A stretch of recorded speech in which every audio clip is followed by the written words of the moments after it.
You for Jae Slack, WVSU alumni.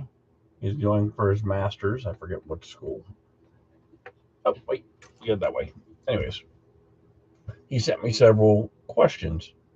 First, what is your position title? I'm Senior Associate AD for NCA Compliance and Internal Operations at West Virginia State. I'm in my 30th year. During my first 24 years, I handled all the compliance, game administration, sports info, web page, stats, academics, programming, facilities, work study. Uh, my major activities during the week now, since the last 6 years, I handle eligibility, do rules education, which I've been doing for all 30 years, and then I assist with home sporting events, setup, and facilities usage, scheduling, making sure everything's going smoothly, and then fundraising, which is now the most important thing. What skills or personal qualities do you think are most important?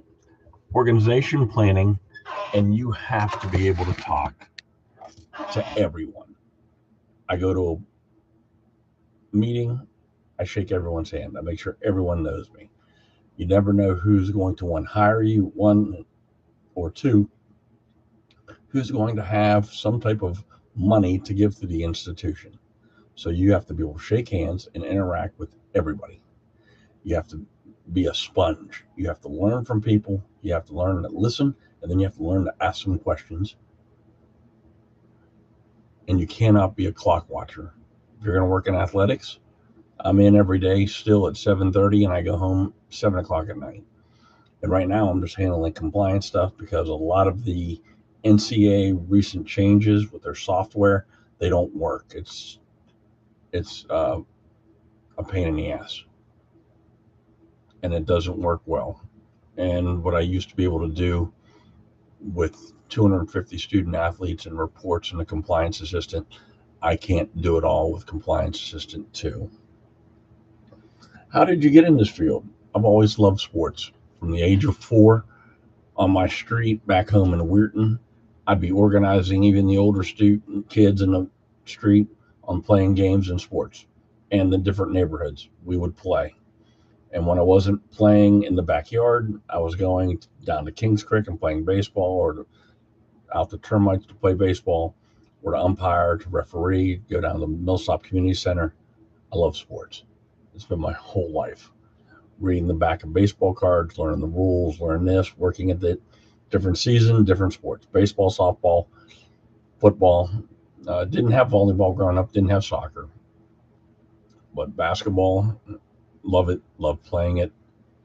Wanted to coach, wanted to be an athletic director, wanted to coach football. That's my whole passion. And now that I'm 58, so it's been 54 years. Um, what? How did I prepare for this? When I was at WVU, I was worked in the intramural department, in which I was a supervisor of facilities and individual scheduling in sports, along with team sports. I was a certified sports official for basketball, baseball, and softball. I learned at WVU how to do soccer, volleyball, and then organize golf events and individual sports for tennis. While at WVU too, I joined Delta Tau Delta fraternity. We had 120 brothers, so we had intramurals, and you're paying $100 per team to have a team in that intramural competition. So you've got 6 teams in flag football. They've got to be there. They got to play. You got to make sure they don't do something stupid. It was the 80s. We were dumber. There's just no video, thank God. But you're doing that. Also, while I was at the fraternity house, 120 guys. You're talking about guys from New York, New Jersey, black, white, everywhere. Jewish, all kind. Great melting pot. Learned a lot of guys. Met a lot of good friends. Fraternity brothers. Still connect with them. But the other thing I did was I was the treasurer in the fraternity house. We had to hire a cook. We had $100,000 budget. I learned how to do money. I learned how to put on events. I learned how to make sure they were properly organized and market. I learned how to read rules, be it IFC regulations and city permits and all that stuff. But this was all during undergrad education. I was getting my education degree in teacher ed, social studies 5 to 12. I saw sports management as a joke. Had no business at all at WVU. Had very little accounting or anything else. It was just activities classes and other places. If you're not getting any business, if you're not learning management, if you're not learning accounting or finance, sports management isn't going to work. Now, if you're going to coach, I'm going to recommend that you learn to coach too, because everybody can do your sport, be it basketball, but can they do football? Can you help with game administration? Can you help do sports info? Can you understand how to do web pages? Can you teach? Can you do facilities? These are all things that are needed. After graduation, I went and got my master's in student personnel administration. Tried getting into WVU, OU, and a few other sports management programs. Did not get it. So I went higher education admin. And while I was taking 9 hours every semester in higher ed, I was also taking 3 hours of undergraduate business. So I took accounting, I took management, I took business English. So I learned how to write reports and business type of reports, accounting reports. I learned accounting again after being the treasurer, and then management, very important. Then I took 6 hours of educational law, because if I want to work in higher ed or secondary education, I need to know the laws of the state. So that was really good. Also, during graduate school, in my master's program in higher ed, you had 18 hours in ed admin and 18 hours other. I took 9 hours of curriculum instruction. So back in the 80s, I was learning all the different technology. I was also learning how different people think and learn. And that was extremely helpful in dealing with various people, because you're going to meet everybody. Athletics is a melting pot. Major, I'm going to tell you, go business or sports management. I teach sports law here. I'm the one that started the HHP 126 course, that intro course, and teaching PE. I'm big on hands-on. When I teach sports law and sports admin, I make sure that you go over every manual of every NAI, NCA D1, D2, D3, JUCO. We ask questions. I put you on the spot. I do budgets. I do long-term planning, short-term planning. I am preparing you to be in this seat. If you're going to go into athletic administration, my class, sports law and sports admin, prepare you. There's no BS. I go over different laws, different this, and I put it on you. And hopefully I've prepared a good bit of kids.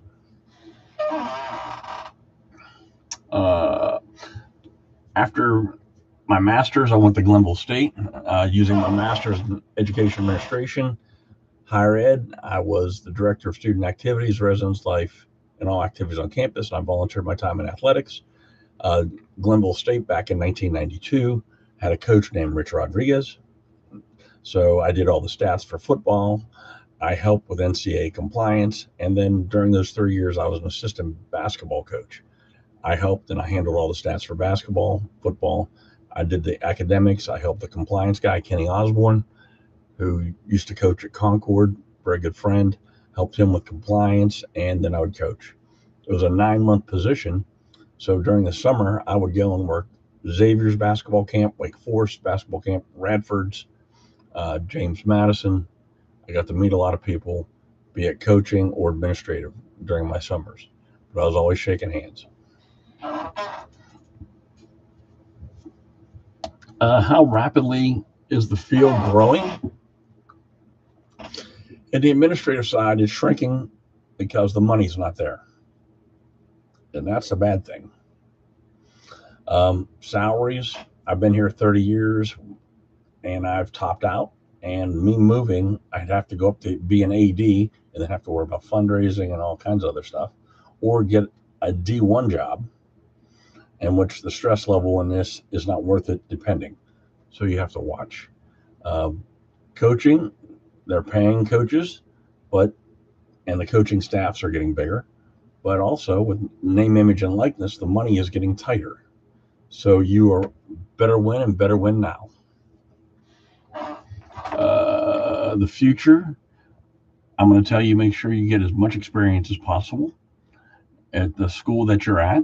Make sure you go to the SID office and learn how to do volleyball stats and game administration. Learn how to use a Daktronics scoreboard. Learn how to load that video. It's very simple. You're not learning how to write program code. All you're doing is the same thing as a PowerPoint. Cut, save, connect the dots, show the video. Not hard. What trends is what implications is someone trying to enter this field? You need to be prepared to be able to do multiple tasks. You're going to be in early and you're going to stay late, and that's why you have your summers off. And when you're in, you got to be organized using your time efficiently. Do I recommend any professional? Do you recommend any professional associations? Oh yeah, NACTA, NERSA. If you're going to go intramurals, I was certified back at WVU, and I joined them, NERSA, and they gave a great deal of materials on how to organize college intramural department, which is the same as running a small athletic department. You learn how to schedule, budget, etc., all the software. So NACTA, COSIDA, if you're going to SID, NAAC, but NACTA.com, or just go to NACTA. It's out of Cleveland. Add that, then you can go and join that as a student. What suggestion would you want to answer? Make sure you can do multiple things. Make sure you can do multiple things. You're in your 20s, shake hands, kiss babies. You're there.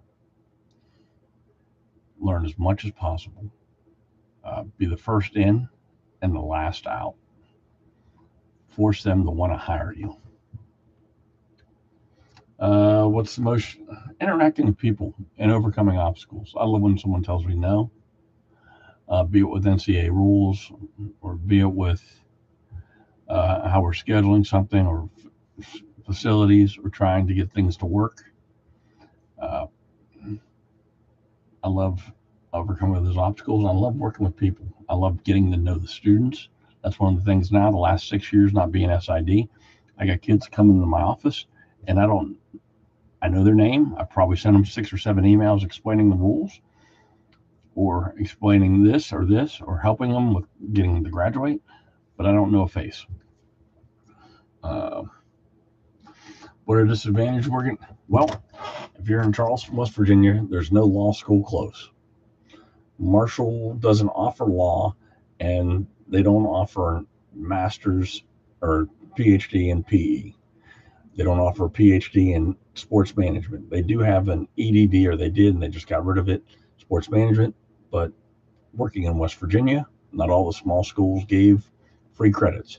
So in my 30 years here, I've had it for maybe 6 years, possibly on and off, where I could take a class or two. So where most colleges give you free credits after working there for a certain amount, that's an issue. So you got to look at where you are. 2, you got to look at the size of the state you're in if you're going to work in higher ed. Division 3 costs a lot, but if you're going to be in a D3 state, make sure you're around a major city so you can find paying customers. D2, you better be able to do a lot and be able to travel. As you get past Mississippi, schools, opponents are far away. The 4-hour trip one way is big. Flexibility, I'm in between 7:30 and 8:30, and I go home 7:30 tonight. We got volleyball, so I'll stay until ever. I'll help set up. I'll shag balls, make sure the computer's working, scoreboard. You never know whenever a coach is going to come in the office and say, hey, the SIDs aren't here. Can you put this on there? So, because I got a recruit coming. You'll load it in. Very simple. D2, what days work? Let's see, flexibility, summers. I take Mondays and Fridays off completely. So I got a 5-day weekend every weekend. Actually 4 days, I'm sorry. Salaries, D2 compliance. If you get, and you can stick around, you're going to get 60 to 70, and that's going to be 15 years in or gone. So right now, me finding a D2 compliance job that's going to match what I would here, yes, but then you get cost of living and you get a variety of other things. D1, WVU doesn't pay any of their second tier people, and Marshall don't pay their, what I make here state, I make 70. They don't pay it, so I'm not going to be able to move on. If I get the top job, it's 95 to 105. But at WVU, you're Power 5. They're going to want a lawyer, and they're going to hire some stuff.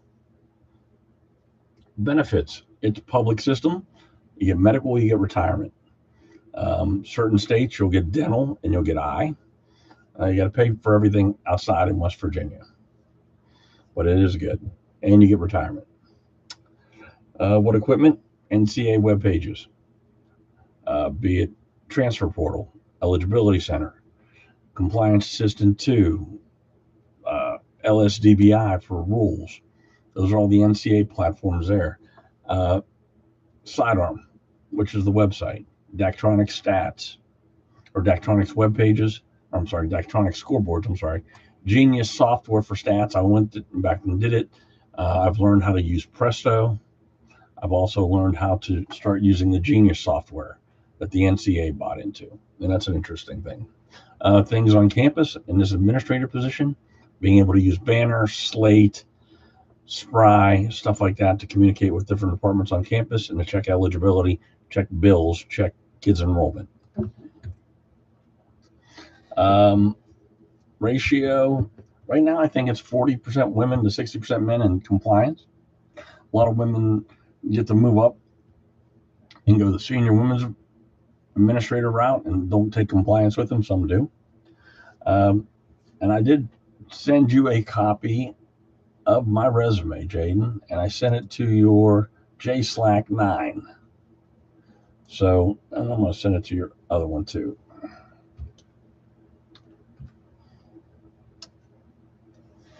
Well,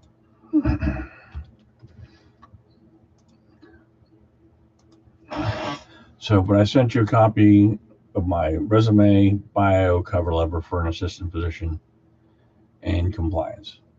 I hope this works, and I'm at 17 minutes.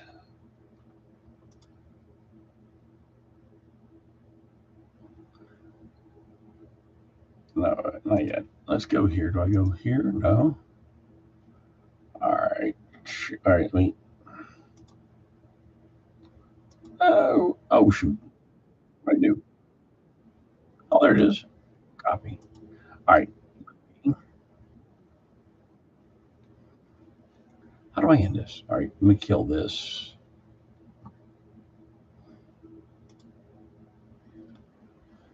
All right. I did that. Boom.